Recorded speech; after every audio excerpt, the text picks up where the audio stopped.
It's Brian Preston, the money guy. Financial abundance. This is the big one. And here's what we put on the screen. We said this is where money doesn't matter anymore. And that... Wait a minute. No. Show note prep. You didn't use that. You used a Pitbull reference. What was it? I did say the football. Money ain't a thing. He said, Mr. Wait, no, that's not the way he does it. All right, here we go. I'm not doing it. No, you have to do. You're the one that came up with the idea. In the song lyric, blessed to say, money ain't a thing. Right? It's a song lyric, isn't it? Sounds so much cooler than you did, though. I'm not Pitbull. He sounded so much cooler. Pitbull. But this is where you're at the top of the pyramid, where you really can live life. And by the way, when we had a show prep, when we went over this, I hated how this slide was worded. Money doesn't matter anymore.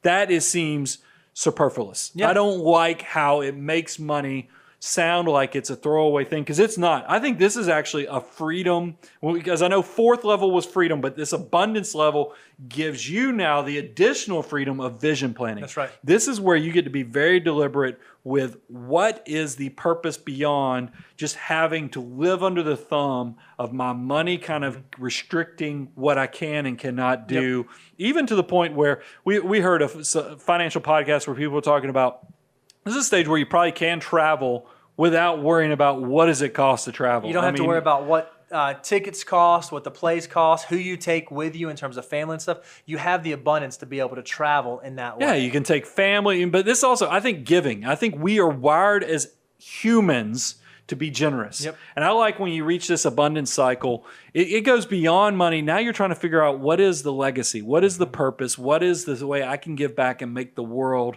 kind of work better. And so let's quickly talk about what are some of the road, the traps. I don't know why I'm calling them road traps. We'll call them potholes of life. Yeah, that ties into roads.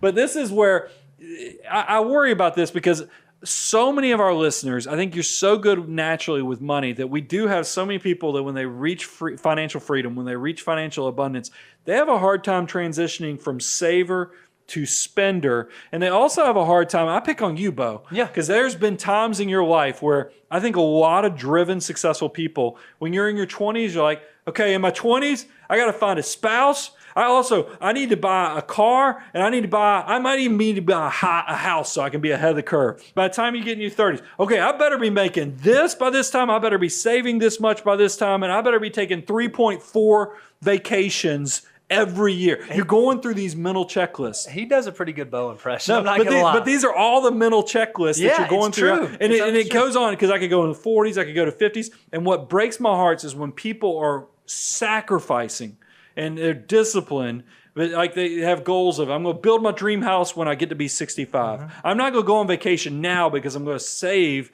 but I'll do that when I retire and I'm financially independent. If you wait until you get to this level of abundance, there's a chance that things won't work out the way you're planning. You've missed the journey, right? Yeah. I mean, half the fun of this whole ride of life that we're on is the journey. If all you're doing is waiting until the finish line, you're missing a majority of the race. I do tell you, and I want to give you credit because I just picked on you a little bit.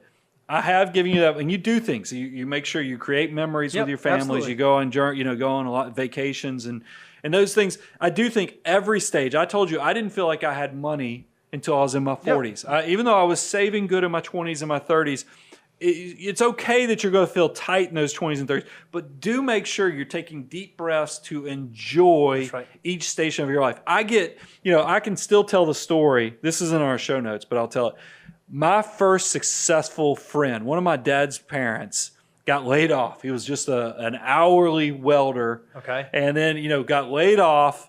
Started a metal fabrication business. This is the first business owner. This is one of your childhood buddies. Best friends. Yeah. And by the way, he runs that business now. It's still super successful.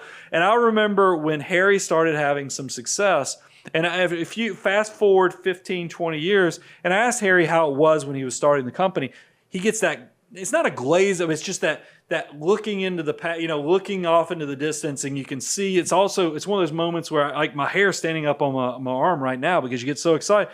You just can see that all those struggles of that journey actually brought fulfillment. Yep. And that's what success really is, making sure you're embracing every stage of your journey. Make sure you're building those memories. Don't wait until you can afford it, and then life just happens. So let's kind of flip the script, talk about indications of success. This is where, we've talked about, you can afford what whatever you want when it comes to travel. You can focus more on the quality of the experience, not the cost of That's it. right. You can look past yourself and focus on and how do you make the world just a better place? How can you that- impact those around you? I will tell you, money is a side effect to doing what you love in a lot of aspects. Like we are now at the point with the company, we're growing not for the sake of just making more money. I like that we're hiring more people. Yep. I mean, the family's growing, guys. It's If gotten when big. y'all call, you might hear a different voice answer the phones or different associates working on this case or this project. Guys, we are in double digits on employees, and that's that is huge. spectacular. I mean, it wasn't just 3 or 4 years ago. We were like 3 or 4 employees. Now we're like 12, 11. It's hard to even keep up. You call back in 3 months, we might have 4 more 15, people. yeah. So it's I mean, it really is fulfilling to see things like that happening. And I just want to encourage you, when you reach the abundance level, ask what you can do to make this worthwhile for your family, but also to make sure it's not a hindrance to right. them.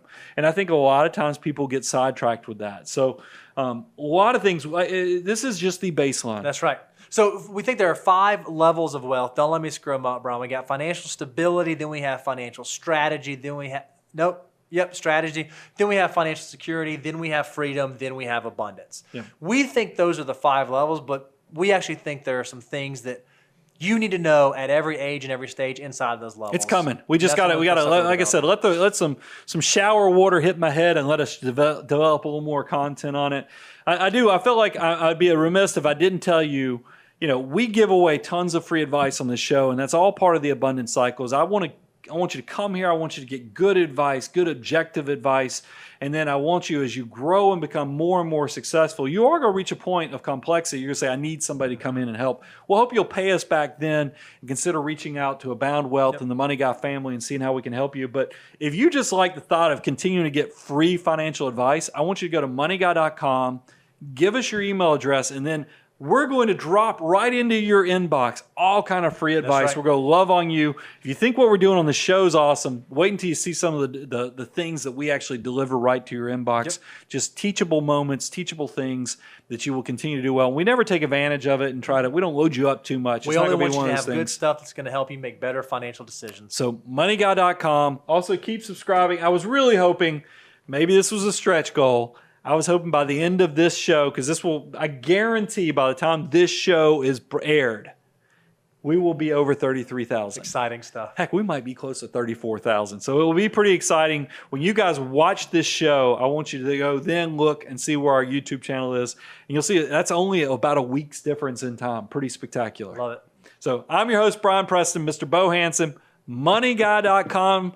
Subscribe also to our YouTube channel. Ring the bell to let us know that you like it and so you can get notifications. We'll be back soon with more great content.